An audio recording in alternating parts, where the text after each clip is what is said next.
स्वागत है आपका सिटीजन वाइस में। मैं हूं शब। सिटीजन वाइस में अब वक्त हो चुका है दिन भर की कुछ खास खबरों पे नजर डालने का।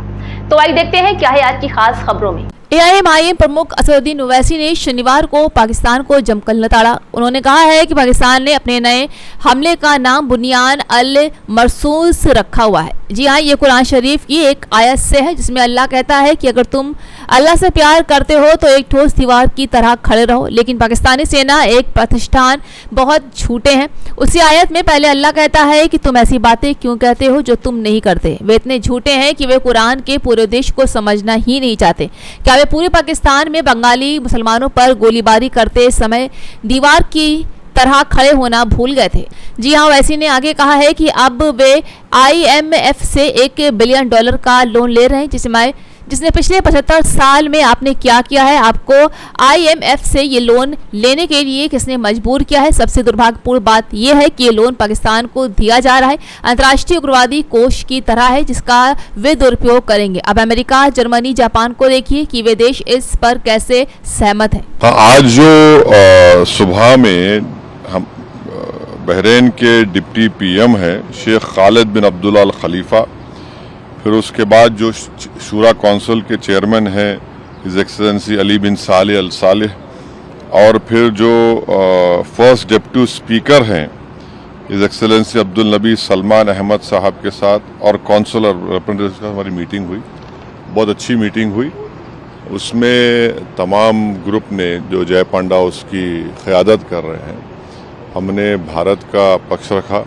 हमने उनको बताया कि कितने बरसों से भारत में पाकिस्तान की तरफ से जो उनके एडेड प्रोमोटेड ट्रेन टेररिस्ट आकर भारत में आतंक मचा रहे हैं और कितने लोगों की जानें गई। हमने पूरे डेटा उनको दिया कि चाहे वो मुंबई का ब्लास्ट हो, ट्रेन ब्लास्ट हो, जम्मू कश्मीर के असम्बली के सामने जो सुसाइड बॉम्बर का ब्लास्ट हो, फिर पुलवामा हुआ, उससे पहले पठानकोट, फिर पिछले साल रेसी में एक बस के ऊपर गोलियां चलाई गईं।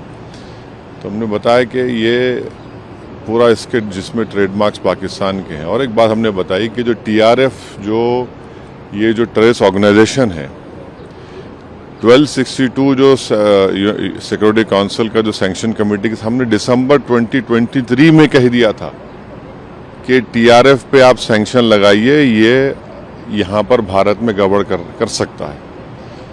तो TRF के बारे में अभी से हमने बोले, दिसंबर 2023 से सरकार ने UN सिक्योरिटी काउंसिल को 1262 को सैंक्शन को बता दिया। तो ये है। और तीसरी बात ये है कि बार बार ये जो पाकिस्तान जो अपने आप को बड़ा ही विक्टिम नहीं है, पाकिस्तान एग्रेसर है। और हमने 15 अप्रैल को जो आसिम मुनीर की स्पीच हुई जिन्होंने कश्मीर के बारे में जो बात कही, उसके बारे में हमने बताया। और फिर देखिए, पाकिस्तान का इन्वॉल्वमेंट इससे भी साबित होता है कि जो पहलगाम के टेररिस्ट अटैक के बाद TRF ऑर्गेनाइजेशन ने 2 मरतबा इंटरनेट के ऊपर उसको कबूल किया, और भारत सरकार ने, जो हमारे एक्सपर्ट्स ने, साइबर के एक्सपर्ट्स ने मालूम किया, तो वो तो पाकिस्तान के मिलिट्री कैंटोनमेंट के करीब से उन्होंने उसको इंटरनेट पे डाला। वो तो फुटप्रिंट्स निकल नहीं सकते।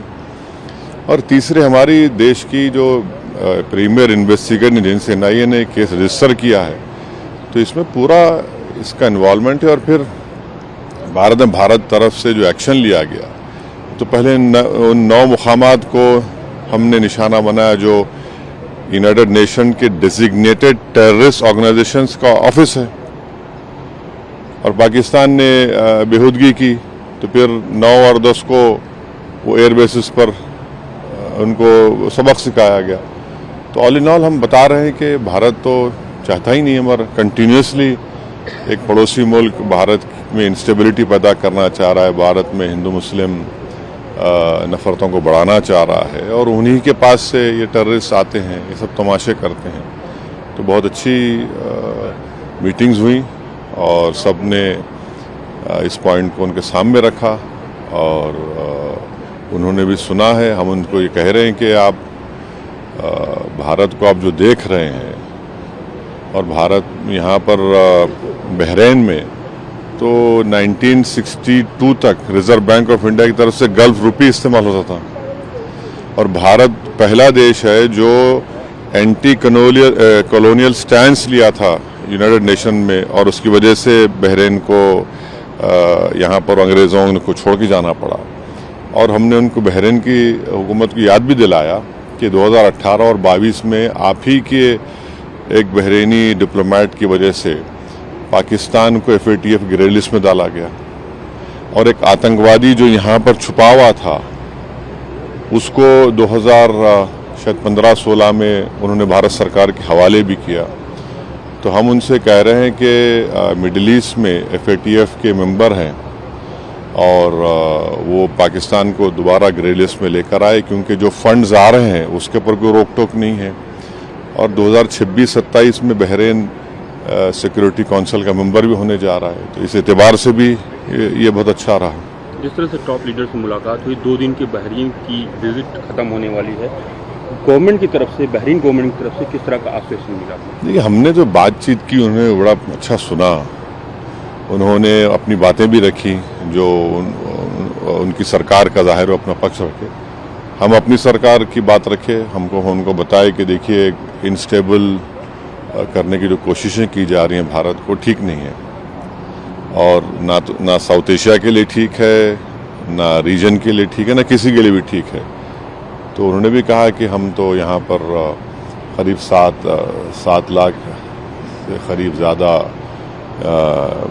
नॉन बहरीन रहते हैं, बड़ा हिस्सा हमारे करीब 2 लाख मलयाली इंडियंस रहते हैं, फिर कर्नाटका के हैं, तेलंगाना आंध्रा के हैं और मुख्तलिफ भारत के लोग यहाँ पर रहते हैं।